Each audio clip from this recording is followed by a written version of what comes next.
Hey, you're, Jeremiah. Jeremiah, right. Where are you going? To my home. Come on, I'll give you a ride. You are Carrie's boss. Hey, nobody's Carrie's boss. Oh, this is a very fine car. Thank you.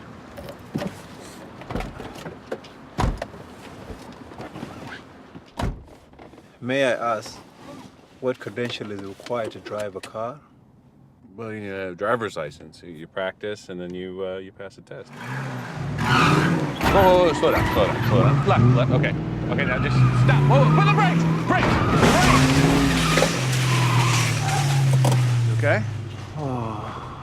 I think you should just stick to walking. We are your entertainment ticket, that's right. YETV.com. We are your entertainment ticket, that's right. YETV.com. YETV.com. Hey, this is Al McGee with your entertainment ticket at www.yeticket.com. The film I'm going to talk about right now is called The Good Lie. Ooh, The Good Lie. I'm sure many of us told those to protect ourselves, family members, or whatever. You know, parents always telling the kids a good lie. Santa Claus. But anyway, what is this story about? Well, this story about the Lost Boys of Sudan. In the 80s, late 70s and 80s, this is about Sudanese young kids. Their village, was run over by military people in that part of the country. Killed their families, killed their mothers and fathers, their sisters and brothers. So the few that survived, they walk thousands of miles to Kenya to a refugee camp. And there they survived in the refugee camp. Finally, they had some programs to bring them here to America at that time. But all that stopped with 9/11, which is unfortunate. So that's what The Good Lie is basically about. The first half of the film, that's what it's about, what happened to these young kids. And it really just focused on Theo and his brothers and his sister. And it really focused on them, showed how when they left their village after their parents were killed, the other family members were killed, how they walked to Kenya and how they had to survive.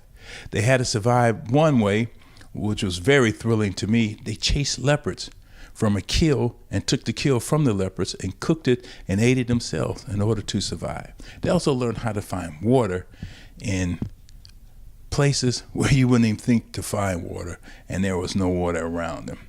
But they walked there and they survived.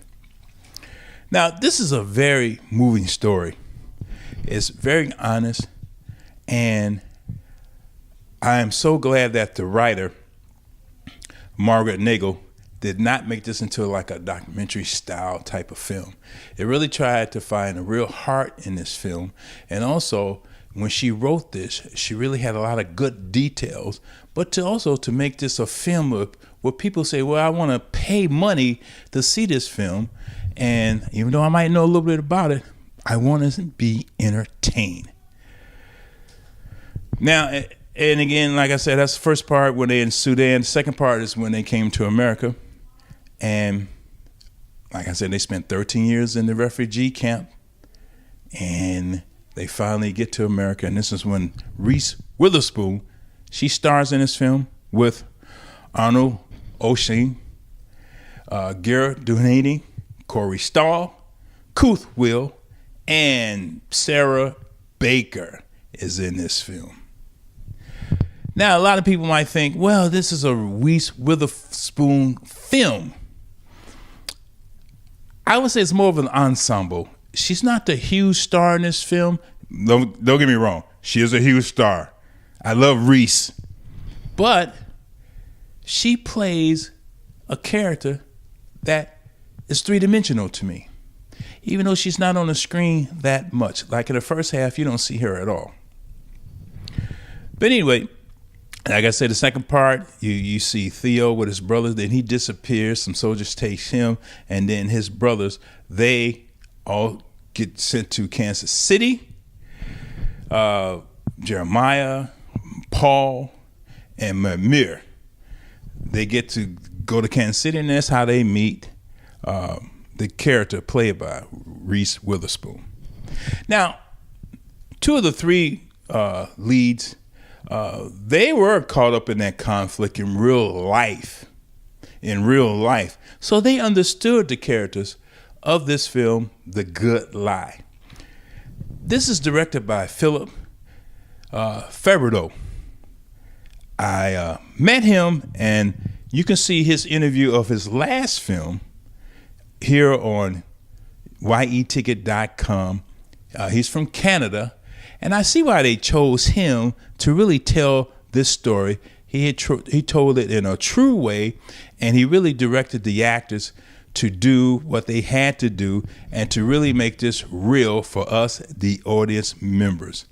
Again, like I said, I met Phil. And also, I'm going to show you my interview. It's going to be at the end with Margaret and Kuoth and Arnold. You know, they were very honest, and I really enjoyed the interview that I had. Now, but was this a real good film? Yes. Very good film to watch. It'll tug at you, not only just here in your head, but here in your heart too. Because you will see this and you will finally understand what these Lost Boys went through when they finally got here to America. Sure, there's been other films where we have seen other people come from Europe and other countries and things like that, and try to make it in America. It's new to them. So I would not say it's common place for this type of film. It doesn't look common. It looks brand new in The Good Lie. And I got to give The Good Lie 4 palm trees out of 4 because I got too emotionally involved in this film while I was watching it. And I kept telling myself, wow, I haven't taken advantage of all the goodness of America. And these people finally have a chance to do that. The Good Lie, good film, 4 palm trees from Al McGee at review-Entertainmnet.com. Hey, thanks for watching. It's my fault. It's all my fault. What's your fault?